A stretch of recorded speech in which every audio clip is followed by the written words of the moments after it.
Ambu Ane secara terang-terangan dulu pernah merosting Kang Deddy Mulyadi, menyindir atau seperti terkesan menghina Kang Deddy Mulyadi. Nu matek, lamun jadi bupati teh sing bener, entong pencitraan wae. Itu disampaikan oleh Ambu Ane mungkin kurang lebih 1 tahun yang lalu. Tapi Ambu Ane sedang bercerita pada saat Kang Deddy Mulyadi masih menjadi bupati di Purwakarta. Bukan cuman selesai di sana teman-teman, banyak hal sekali yang dilakukan oleh Ambu Ane dan kontroversial, seperti Ambu Ane pernah mengatakan bahwa Kang Deddy Mulyadi melakukan KDRT psikologi, seperti KDM tidak menafkahi, dan masih banyak lagi. Itu mengapa di sini akan saya tampilkan ya beberapa video Ambu Ane yang sangat luar biasa dan nafsu sekali terhadap KDM. Silakan. Padahal zaman abdi Bu siltap tara telat DBH dibayarkeun wae. Zaman kapungkur bupatina satajan abdi tapi kan ka ayeuna aya hutang keneh DBH 2 tahun. Hayang dibayarkeun ke bupati ayeuna sia teh teu boga ka era. Ari kitu 2 tahun 1 tahun harusnya mah 3 tahun tapi nu 1 tahun terus dibayarkeun sarku abdi harita da akur keneh harita mah. Abdi dibayarkan 28 miliar da bisi ditagih ku desa terus teu pajaya ayeuna 2 tahun deui antepkeun tong dibayarkeun keur minta bantuan dewan ayeuna teh saha nu ngahutang saha nu kudu mayar matakan jadi bupati teh sing leres entong pencitraan wae gitu kan pencitraan wae si curik wae bari jeung heueuh teh bener teh 2 tahun Pak Kades DBH zaman Bupati baheula 2 tahun tadi dibayarkan. Zaman Ambu Ane mah can pernah DBH tadi dibayarkan, understand? Kan ayeuna hayang dibayarkan cenah. Siapa lu?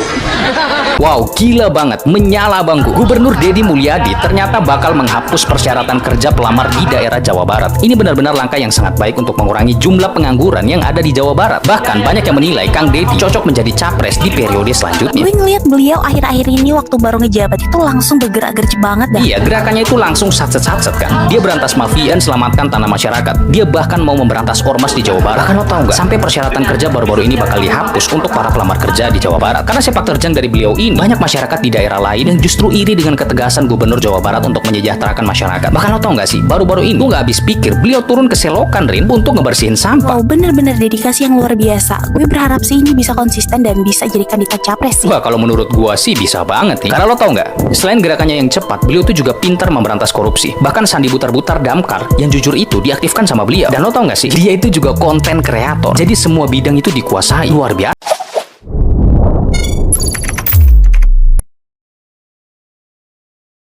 Yang dulu waktu beliau jadi wakil bupati, jadi bupati, walaupun misalkan ada beberapa perilaku yang tidak sesuai dengan harapan, masih bisa dimaafkan karena kewajiban-kewajibannya kan dipenuhi.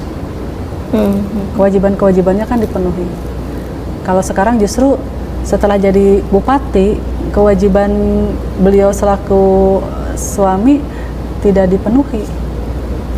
Saya konsultasi dengan guru saya bahwa ya itu melanggar gitu, daripada yang diharuskan oleh agama gitu kan, bahwa itu kewajiban gitu. Walaupun misalkan saya mampu, gitu. Saya kan mampu misalkan dengan alhamdulillah dengan jabatan saya bupati, saya mampu bisa hidup mandiri gitu ya. Anak saya bisa juga. Tapi kan itu tidak menggugurkan kewajiban beliau sebagai suami. Mungkin beliau lupa kali ya gitu. Padahal kan kalau dilihat beliau juga bukan orang nganggur, punya pekerjaan, punya jabatan juga sama gitu ya, punya penghasilan juga sama gitu. Ini juga mungkin sebelumnya apakah sudah disampaikan? Sudah pernah kita sampaikan, sudah pernah jadi pembicaraan di internal kita, bahkan staf saya yang menjadi saksi gitu ya, sampaikan oleh staf saya, iya Pak, cok aja lah, kalau Bu itu kan tidak menuntut besarnya berapa, yang penting gugurkan aja kewajiban Bapak gitu. Terus saya bilang ke suami saya pernah, iya ya, nanti uangnya juga nggak akan Bu pakai gitu. Cukup kok yang penghasilan Bu juga bisa memenuhi. Nanti uangnya disimpan jadi tabungan buat anak-anak. Gitu. apapun yang dikasih oleh ayah berapapun Ambu akan simpan di tabungan gitu ya, dan itu nggak akan dipakai. Itu pernah kita obrolkan gitu. Yang penting karena dalam Islam gitu ya, itu hal yang sangat mendasar. Iya. Itu adalah menandakan bahwa cirinya suami punya tanggung jawab itu adalah itu. Yang kedua adalah sikap yang tidak baik. Itu lebih kepada KDRT secara psikologis. Oh. Ucapan Yang kasar gitu kan, yang omongan yang dilontarkan gitu. Jadi itu berdampak terhadap psikologis saya. itu sudah terjadi lama, bukan hanya Sering gitu. Jadi beberapa, hanya kan waktu dulu saya tidak punya keberanian untuk mengungkapkan. Nah, hari ini karena saya merasa sudah cukup, ini harus kalau bahasa ke anak itu ada bahasa orang tua ke anak ya. Kalau dalam bahasa Sunda itu ngawarah, gitu. Mendidik. Jadi untuk mengingatkan supaya kembali kepada jalan yang benar gitu. Materi ketiga itu adalah kaitan dengan tidak transparannya, tidak terbukanya manajemen keuangan. Jadi saya tidak tahu penghasilan suami saya berapa pastinya. Saya juga tidak tahu berapa aset yang dimiliki oleh suami saya, kecuali di LHKPN gitu. Atau di titiknya aset suami saya itu di mana sih? aja? Nggak tahu sampai sekarang. Karena kalau beliau ini mau beli sesuatu nggak pernah ngomong ke saya. Sampai hari ini pun. Momen Aneratna Mustika usir Kang Deddy Mulyadi. 4 tahun digunakan secara ilegal, tentu saja tidak ada izin dari pemerintah daerah karena ini adalah aset Pemda. Sedayana tos teu aya barang-barang tos aya. Tos kosong weh, tos diangkut di dinten Minggu. Di luhur aya gamelan. Oh. Ternyata dari hari Minggu, kata Pak siapa? Pak Kasmita.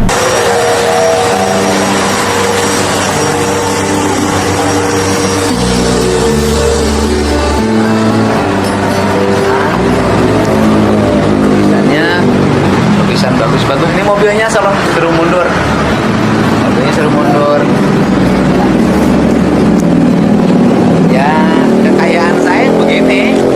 Saya nggak punya emas, berlian, perak, tembaga, nggak punya jam tangan mahal, nggak. Kekayaan saya itu adalah karya-karya seni. Sebenarnya saya nggak lama nggak ngantor di sini, tapi staf-staf saya ngantor di sini. Ngantor di sini buat apa sih? Kantor di sini itu menyerap seluruh keluhan warga, dan kita banyak menangani masalah dari kantor ini. Terus yang kedua, juga kita merumuskan berbagai hal untuk menyempurnakan pembangunan di sini. Jadi kalau mau dihitung-hitung, sudah berapa program pemerintah pusat yang dilaksanakan di Purwakarta, dari mulai bidang pertanian, nanam bawang merah dan berhasil, nanam padi organik berhasil. Terus yang paling keren lagi sekarang itu adalah sudah ada tanaman kopi, hampir ada 200.000 pohon yang sudah berbuah. Terus kemudian lagi reboisasi di berbagai tempat. Sudah ada jembatan gantung yang terbangun dengan nilai yang tinggi. Kita lagi bangun lagi jembatan gantung yang baru. Ya pokoknya nggak kehitung deh, udah berapa traktor, udah berapa kultivator, sudah berapa, dan semuanya bermanfaat bagi warga. Ya, tapi nggak apa-apa. Kita terima saja, ngantor di mana aja nggak apa-apa. Yang penting kan hidup ini bermanfaat. Sekarang ini nih angkat nih. Ini angkat gelap. Lahir di Jogja.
silakan.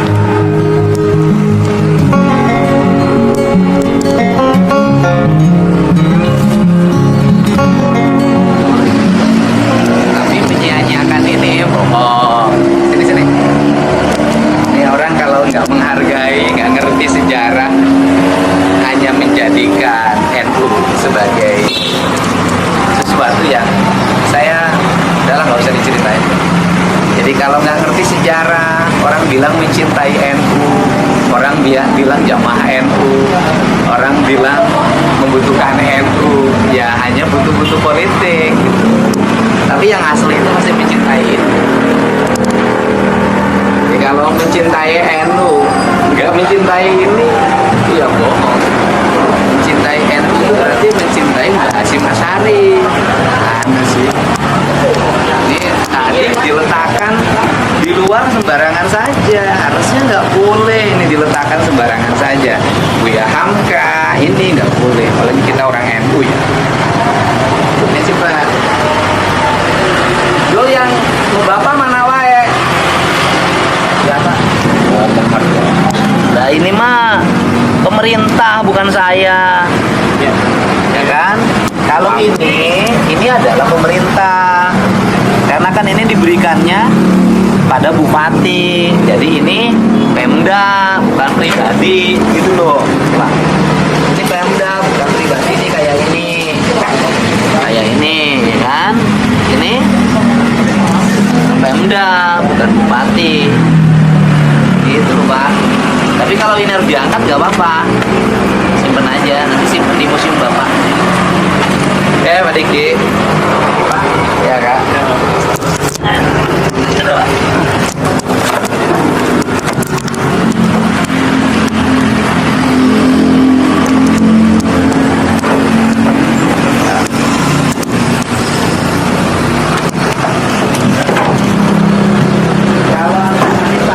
Ruangan yang itu nggak boleh diisi, ruangan yang kereta, yang ruangan yang besar yang ada gambar Bung Karno, saran saya jangan diisi ruangan itu karena menghormati sejarah. Saran saya ya, kan kepala bagian bisa di sebelah sini kan, kalau di sini kosong, ini kosong, ya, ya sehat Pak. Belan? Kenapa sedih? Bisa ada banyak. Ya.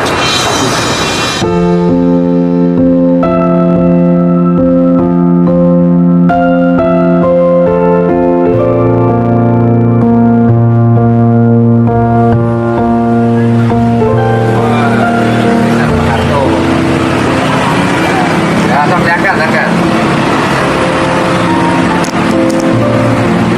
Lukisan Bung Karno ya Mas?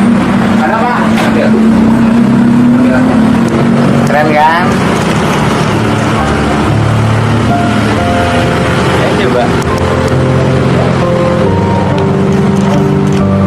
Barang bernilai tinggi loh. Kayak kalau nggak cukup pesen mobil lagi.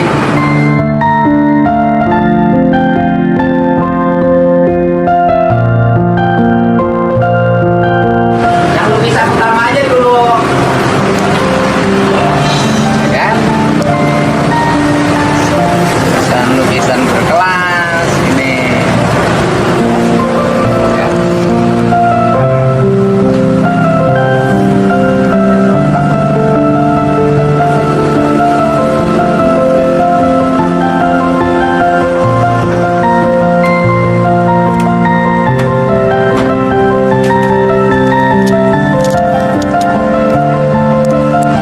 Mereka masih kecil dulu. Oke, itu dia. Jadi pantas tidak atau etiskah tidak apa yang dilakukan oleh Bu Ana ini tentang atau terhadap KDM Kang Deddy Mulyadi? Karena kita tahu KDM adalah pribadi yang sangat baik, dikenal sangat baik oleh masyarakat. Dan tentu masyarakat di sini akan kebingungan ketika Bu Ana mengatakan hal demikian itu. Kemungkinannya dua, bahwa Bu Ana ini menceritakan apa yang dia rasakan yang belum tentu dalam perspektif KDM itu dapat dibenarkan. Kedua, Bu Ana melakukan ucapan atau melakukan kebohongan. Dan dampaknya adalah pada saat itu Bu Ana pernah diberitakan ya, hampir atau terancam penjara dengan dugaan kasus dana lah, aliran dana atau apa. Itu beritanya ada, teman-teman silahkan cari saja di media ya, gitu. Nah, artinya begini, harusnya setiap pribadi itu bisa menempatkan dirinya.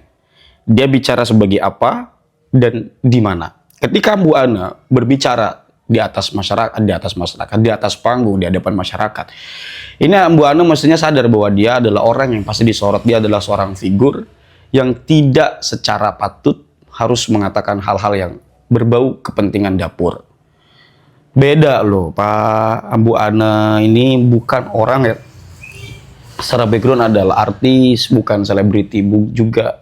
Jadi mestinya Bu Ana bisa menempatkan diri bahwa dirinya adalah seorang politikus, seorang yang beraktif, seorang yang aktif di dalam ruang birokrasi. Artinya Bu Ana itu salah ketika mengatakan hal demikian itu. Kemudian Bu Ana bicara di mana? Kalau bicaranya face to face, di warung kopi, off the record, ya nggak apa-apa, Pak. Mau ngalor ngidul juga silakan saja. Tetapi kalau bicara di hadapan podcast, bicara di hadapan masyarakat, sambil menyenggol-nyenggol mantan suami dengan membawa urusan dapur, wah itu sudah keterlaluan. Pasti akan berkepanjangan dan akan menciptakan narasi liar di tengah masyarakat. Gitu. Ya mudah-mudahan ini tidak terlalu banyak dibicarakan oleh masyarakat, dan masyarakat mudah-mudahan segera bisa kemudian untuk dewasa bahwa demikian ini sudahlah berlalu, tidak perlu juga berlarut-larut untuk dibahas.